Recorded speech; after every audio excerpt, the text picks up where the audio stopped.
बिस्मिल्लाहिर्रहमानिर्रहीम। अस्सलाम वालेकुम। My name is Mohammad Naveed Nazim.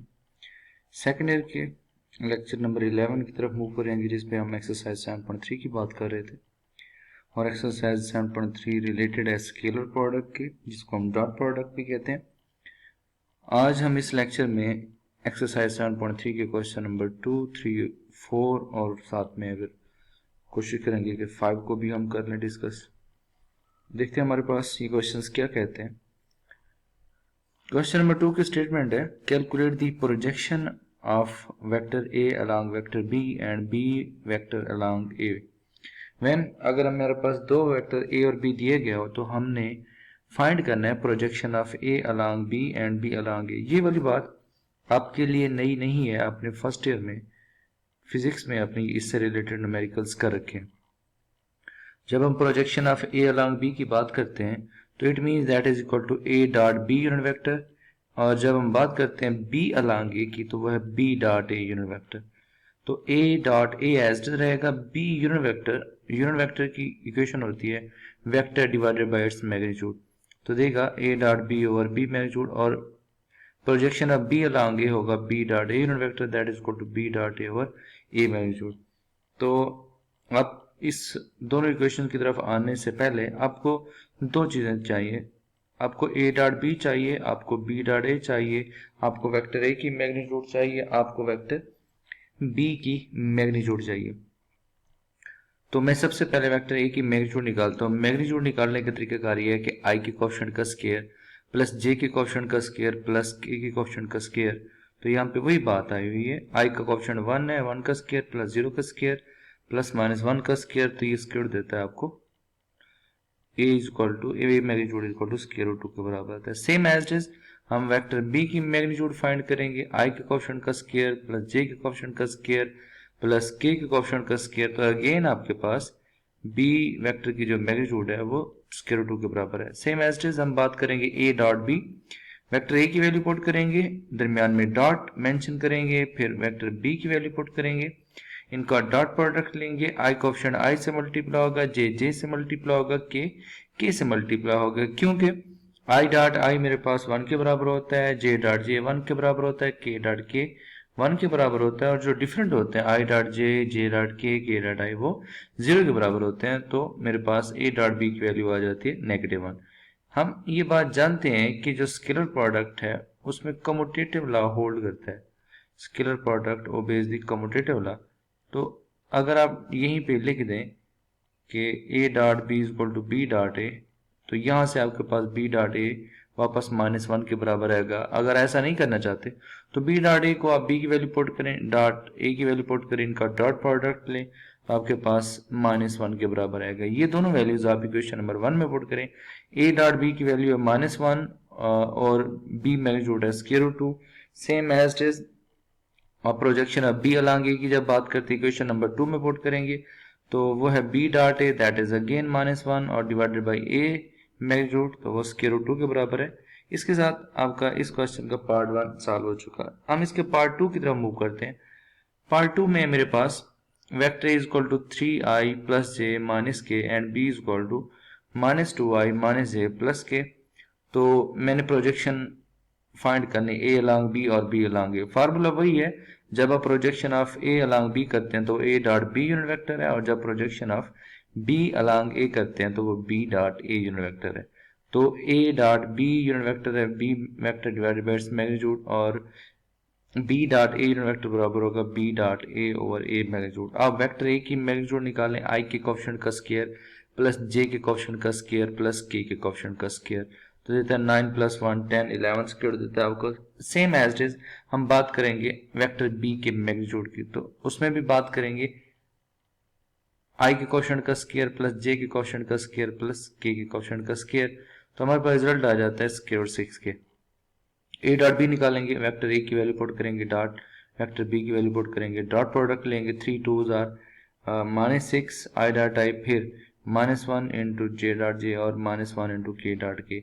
हम ये बात जानते हैं कि I dot I J dot J के डॉट के 1 के बराबर है, जबकि डिफरेंट जो है आई डॉट जे डॉट के डॉट आई हमारे पास 0 के बराबर है। तो ये वैल्यूज इसमें पुट करेंगे तो ए डॉट बी की वैल्यू आपके पास -8 के बराबर आती है। सेम एज आप बी डॉट ए फाइंड करें या फिर इधर ही लिख दें कि A dot B is equal to B dot A, क्योंकि कम्यूटेटिव लॉ होल्ड करता है स्केलर प्रोडक्ट में, तो बी डॉट ए भी वापस -8 के बराबर ही आएगा आपके पास।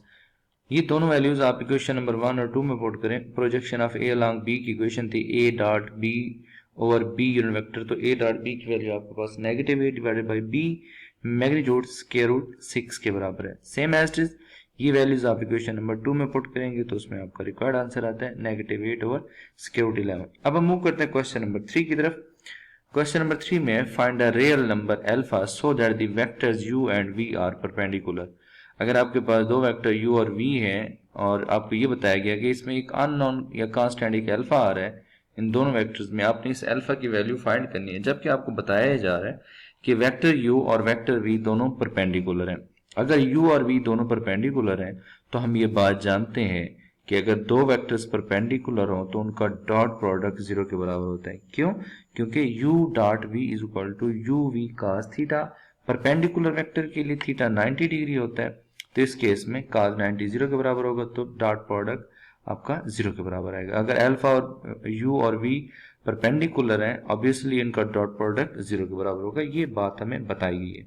हम वेक्टर u की वैल्यू पुट करते हैं, वेक्टर v की वैल्यू पुट करते हैं, i के कोएफिशिएंट को i से मल्टीप्लाई करते हैं, j के कोएफिशिएंट को j से मल्टीप्लाई करते हैं, k के कोएफिशिएंट को k से मल्टीप्लाई करते हैं, क्योंकि हम ये बात जानते हैं i dot i j dot j k dot k 1 के बराबर है, जबकि i dot j j dot k i dot k या k डॉट i ये 0 के बराबर है। तो यहाँ में देखा 2 alpha plus alpha minus 4, 3 alpha that is equal to 4 and alpha is equal to 4 over 3, that is your required answer.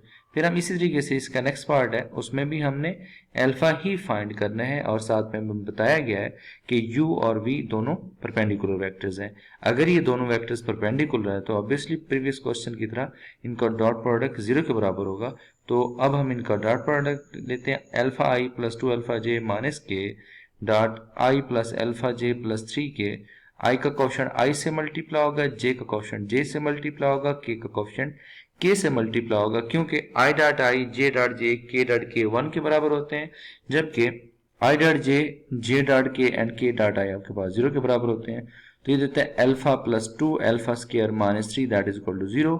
इसको अरेंज करेंगे, क्वाड्रेटिक फॉर्म बन चुकी है 2 alpha square plus alpha minus 3 that is equal to 0। हम इसको factorise करेंगे, ऐसे दो सूटेबल पेयर तलाश करें जिनको मल्टीप्लाई करें तो -6 अल्फा स्क्वायर दे, ऐड या सब्ट्रैक्ट करें तो प्लस अल्फा दे, तो वो है मेरे पास -2 alpha plus 3 alpha.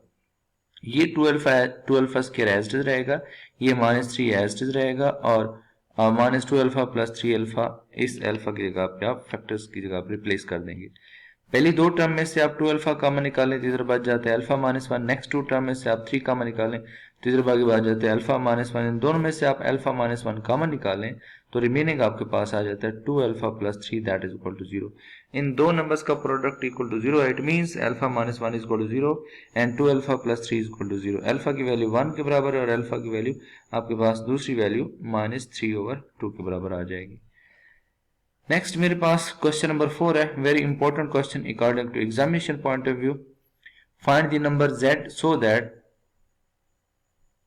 the triangle with vertices a, b and c is a right triangle with a right angle at c। फर्ज किया मेरे पास ही कोई राइट ट्राइंगल है, आपको ये कहा गया कि c यहाँ पे है क्योंकि राइट एंगल c पे बना है। इसके बाद आपके पास चॉइस है, आप इसे a का नाम दे दें और इसे b का नाम दे दें, या फिर आपकी मर्जी आप इसे a का नाम और इसे b का नाम दे दें। अब सबसे पहले लिखेंगे कि हमें गिवन क्या है। गिवन है OA इज इक्वल टू 1 -1 0 इसको, और फिर OB जो है वो है -2 2 एंड 1 एंड OC है 0 2 एंड z।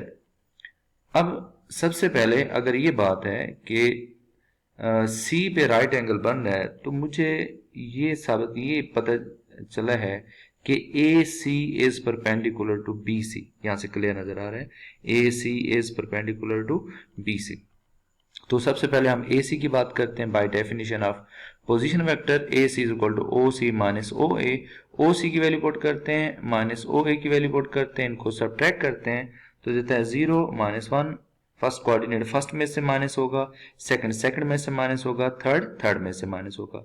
जब सेकंड में से माइनस होगा तो माइनस का साइन चेंज होकर प्लस हो जाएगा। तो ये देता है 0 -1 देता है, 2 +1 3 देता है, एंड z -0 आपको z देता है। जब इसको हम वेक्टर फॉर्म में लिखते हैं तो देता है -i + 3j + zk, और बी सी है मेरे पास o c minus o b, that is equal to 0, 2, z। O c की वैल्यू है और ओ बी की वैल्यू -2, 2 एंड 1। सब्ट्रैक्ट करेंगे, जब पहला कोऑर्डिनेट पहले में से सब्ट्रैक्ट होगा, दूसरा दूसरे में से, और तीसरा तीसरे में से। तो ये देगा 0 + 2 एंड 2 -2 एंड z -1।